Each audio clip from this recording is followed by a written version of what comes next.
दोस्तों नमस्कार, मैं सुबोध कुमार। आप देख रहे हैं खबर नेशनल टाइम्स और अभी इस समय उपस्थित हूँ गाजियाबाद के नवयुग मार्केट अंबेडकर पार्क में। आपको बता दें कि आज भगवान बुद्ध की जयंती थी और बुद्ध पूर्णिमा के अवसर पर पूरा देश मना रहा है। यदि पूरे देश की बात करूं तो पूरे देश का ही नहीं, पूरा विश्व मना रहा है। और जैसे कि इस समय बौद्धगया आंदोलन भी चल रहा है, लेकिन गाजियाबाद में काफी भव्य शोभा यात्रा निकाली गई और मेरे साथ उपस्थित हैं जैसे कि ये शशि जी, जो कि हमेशा बढ़ चढ़ कर हिस्सा लेती हैं।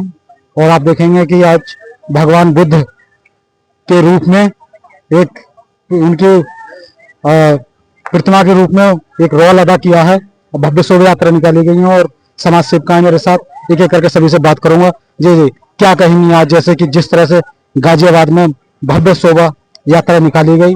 और यदि देश की बात तो भूलो, पूरा विश्व मनाता है अलग हटके, लेकिन विशेष अगर दूसरी विचारधारा की बात करूं तो तमाम, जैसे कि फिर भी मतलब इतने दबाने के बाद भी लेकिन जो शोभा यात्रा निकाली जा रही है, क्या कहेंगे उसको लेकर? आप सभी को जय भीम, नमो बुद्धाय।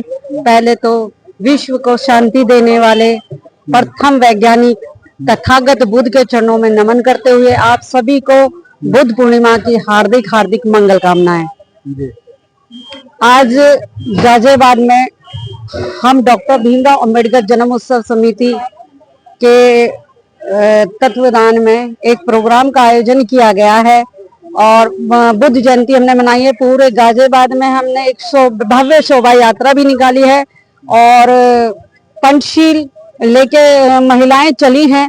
और पंचशील का मतलब है तथागत बुद्ध का वो धम्म जो विश्व को, पूरे विश्व को शांति का पाठ पढ़ाता है, जिसका मतलब है मानव मानव एक समान। और बौद्ध धर्म की यही पहचान है कि यहाँ पे जातियां खत्म हो जाती हैं, यहाँ पे छोटा बड़ा खत्म हो जाता है, यहाँ पे धर्म की व्यवस्था वो नहीं है, बाध्यता नहीं है। यहाँ किसी भी को भी जो ना ऊंचा नीचा छोटा या धर्मों में नहीं बांटा गया। यहाँ सिर्फ और सिर्फ ये मानवता का धर्म है जिसे कहते बौद्ध धर्म, जिसने सिर्फ दो जातियां बताई हैं पूरे उसमें, ये वर्ल्ड में, कि सिर्फ दो जातियां हैं। वो जाति है स्त्री और एक पुरुष। इस बौद्ध धर्म की एक बहुत अच्छी खूबी है, बहुत अच्छा एक संदेश है। इसमें संदेश दिया गया है कि जहां सभी धर्मों में आलोचना की जाती है, महिलाओं को छोटा समझा जाता है, महिलाओं को पुरुषों की बराबर नहीं आने दिया जाता, महिलाओं को अपनी बात कहने का अधिकार नहीं होता। और आज आप देख रहे हो कि घोड़ी पे चढ़ने के लिए जो ना व्यक्ति को मार रहा है, मूंछ रखने के लिए मार दिया जाता है, अच्छे ड्रेस में अगर आप चल रहे चश्मा लगा रहे तो मार दिया जाता है।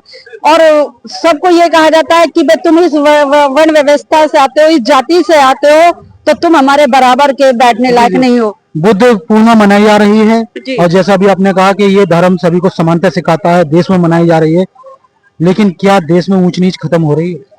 देखिए, जो बुद्ध को मानने वाले लोग हैं वो बुद्ध का धर्म लेके चलते हैं, पंचशील को मानते हैं, पंचशील के नियमों को मानते हैं, त्रिशरण मानते हैं। और जो लोग बौद्ध धर्म को मानते हैं, जानते हैं, तो पंचशील को अगर वो पूरा धारण करते हैं और वो संपूर्ण पंचशील की विचारधारा को फॉलो करेंगे तो सीधी सीधी बात है, उनकी तरक्की प्रगति करने से कोई रोक नहीं सकता। सीधी बात है कि पंचशील हमारा कहता है कि हमें जो है दारू नहीं पीनी, व्यभिचार नहीं करना, ऐसे शब्द नहीं बोलने जिससे किसी को दिल को ठेस लगे।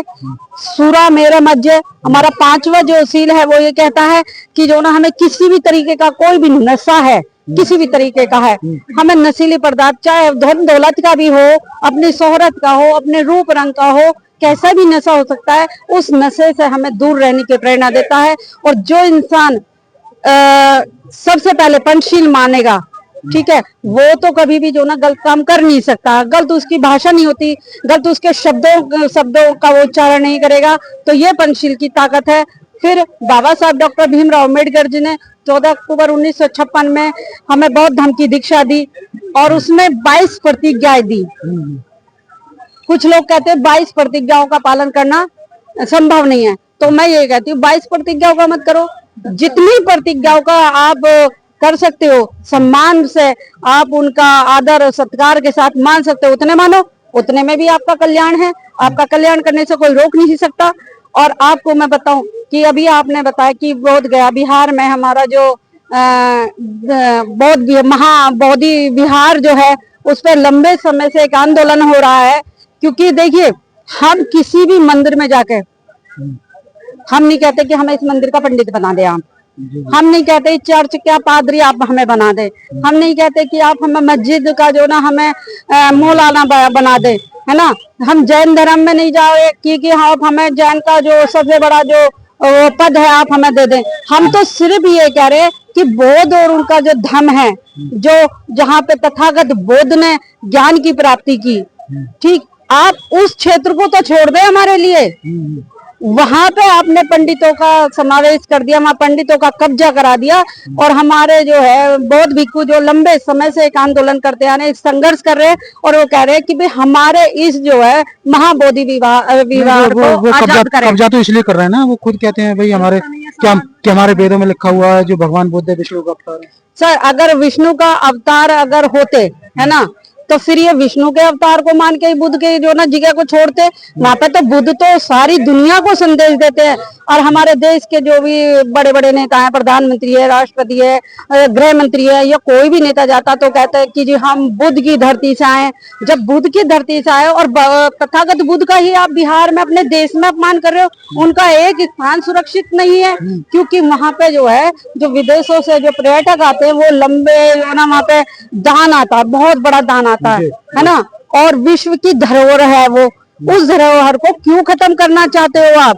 उसे खत्म मत करो। वो कह रहे हैं वहां पे पिंडदान होते हैं, वहाँ विष्णु का अवतार है। अरे राम का कोई अता पता नहीं, विष्णु का अता पता नहीं, आप वहाँ पिंडदान करा रहे हैं वहां। जबकि अगर आप ये चीज बाहर जाके देशों में कहो ना कि यहाँ पे पिंडदान हुए थे, यहाँ पे राम लक्ष्मण विष्णु कोई भी आया था, तो वो इनसे यही पूछ लेंगे कि ठीक है, तो अगर यहाँ पे राम आए थे तो उनकी डेट ऑफ बर्थ बता दो।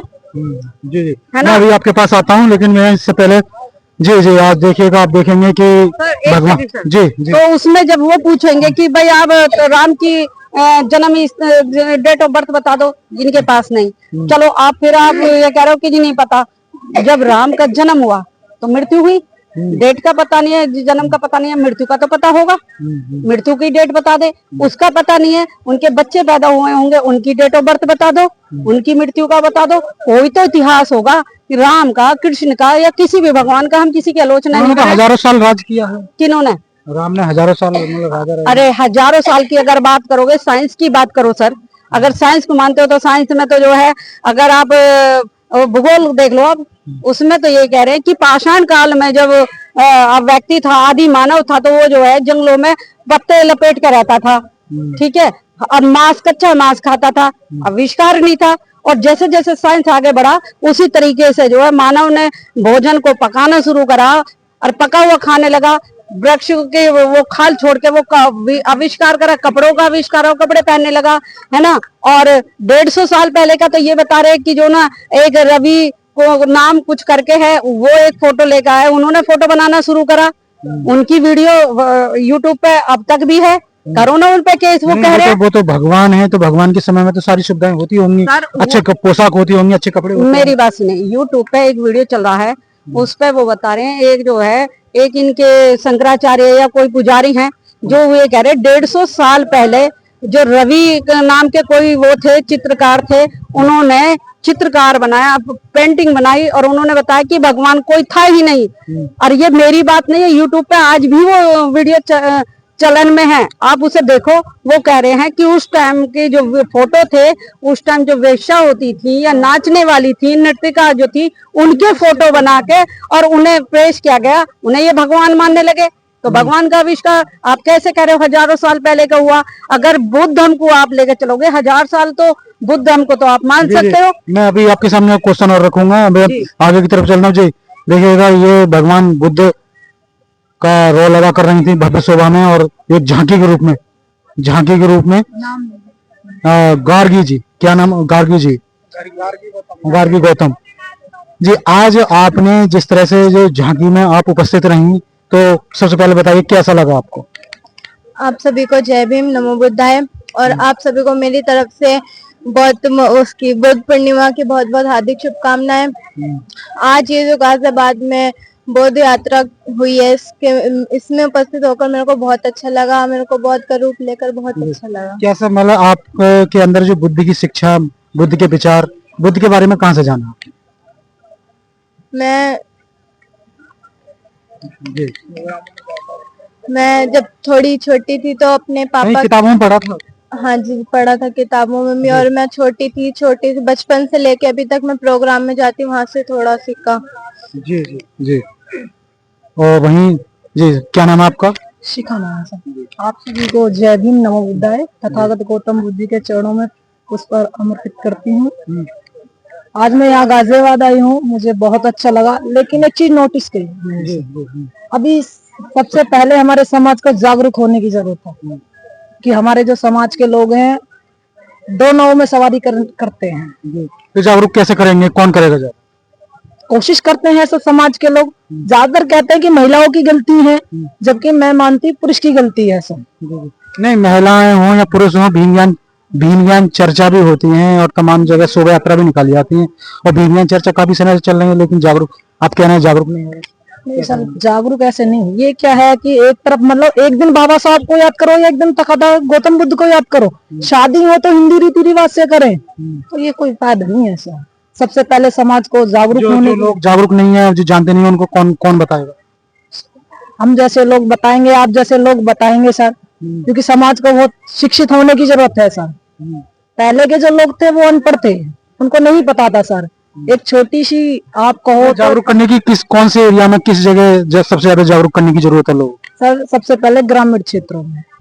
तो कितने लोग जा रहे हैं ग्रामीण क्षेत्र? सर मैंने तो बहुत प्रयास किया था, बस थोड़ा ये लॉकडाउन हो गया और फिर नौकरी लग गई सर, तो नौकरी के चक्कर में लग गए सर। जी जी जी। ग्रामीण क्षेत्रों में लोगों को जागरूक करने कौन जाएगा, कैसे हो सकते हैं, ये कौन करेगा जागरूक? सर मेरा जो प्रयत्न होता है और कहीं भी जैसे भी जाना होता है, चाहे मुझे पैदल जाना पड़े, चाहे मुझे ऑटो से जाना पड़े, बस से जाना पड़े, ट्रेन से जाना पड़े, मेरा जो प्रयास होता है हर उस व्यक्ति तक पहुंचने की कोशिश करती हूँ जो अभी बाबा साहब के तथागत बुद्ध के विचारों से अनभिज्ञ है, अभी नहीं कितने समय से काम कर रही हैं आप इस विचारधारा? सर मैं 2008 से इस मुहिम में लगी हुई हूँ और मैं पूरे देश में भ्रमण करते हुए महिलाओं को जागरूक करते हुए, अंधविश्वास से दूर निकालते हुए और बाबा साहब की तथागत बुद्ध की, अपने महापुरुषों की विचारधारा हर व्यक्ति तक, हर महिला तक पहुंचाने की मेरा पूरा प्रयास है और मेरा लास्ट अंतिम सांस तक भी मैं इस प्रयास में करती रहूंगी। जैसे 2025 की बात करूं, 2025 चल रहा है, 2025 में ये 5 महीना है, मई, आज 12 मई, 5 महीना।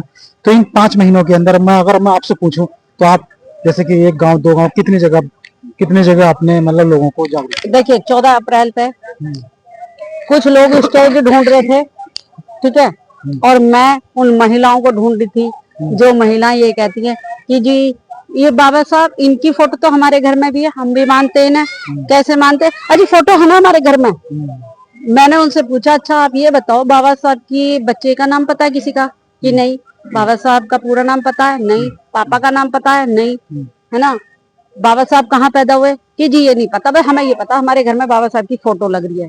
तो समाज के वे लोग जो बाबा साहब के संविधान से हक अधिकार पाके, है ना, और पूरा मतलब आरक्षण के लेके नौकरी कर रहे हैं, पूरी सहायता, पूरी वो मलाई चाट रहे हैं, तो वे लोग कहीं ना कहीं आज धोखेबाज हैं।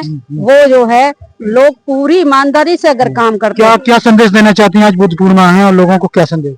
मैं यही कहना चाहूंगी और आपके चैनल के माध्यम से मैं यही सबसे अनुरोध करूंगी कि सब अपने जो है मतभेद, मनभेद हटाओ और बाबा साहब का जो विचारधारा है जन जन तक पहुंचाओ। ये मत देखो कि हमारे पास साधन नहीं है, हमें कोई संगठन नहीं बुला रहा, हमें जो कोई मंच नहीं बुला रहा या कोई हमें सम्मानित करेगा, ये ड्यूटी मेरी नहीं है, ड्यूटी सबकी है। बाबा साहब ने सबको हक अधिकार दिए, इस हक अधिकार का नमक अब चुकाने का समय है।